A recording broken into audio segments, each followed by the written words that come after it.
गरज फक्त आहे ना ती चांगला नेतृत्व करणारा जो मेन माणूस आहे ना तो खमके असणे.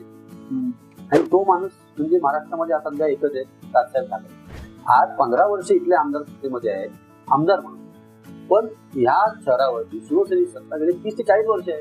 त्यामध्ये उभाटा शिवसेना असो नाही तर शिंदे गट असो, हे सगळ्यांचं अपयश आहे. आमच्यापेक्षा तुम्ही राजसाहेबांकडे बघून मतदान करा. कारण का आम्हाला ते त्यांच्या अधिपत्याखाली काम करणार होता. त्यामुळे आमच्याकडे चुकीचं काम होऊच शकत नाही. आम्ही राज्यकर्ते म्हणजे काय असतो तर मतदारांनी नेमलेले एक तुम्हाला एक केअर टेकर. जो छत्रपती शिवाजी महाराज वाचेल ना त्याला टेन्शन नसतं. यू कॅन विन नाही, यू विल विन. 20 तारखेला रेल्वे इंजिन आपण बटन दाबावं आणि राजसाहेबांना संधी द्यावी. आणि त्यांच्या स्वप्नातला त्यांनी आम्हाला जे स्वप्न दाखवलं की जगाला हेवा वाटावा असा महाराष्ट्र घडावा, हे एक स्वप्न आम्हाला त्यांनी तरुणपणे दाखवलं कॉलेजमध्ये असताना. आणि त्या स्वप्न आम्ही सुद्धा जगलेलो आहोत.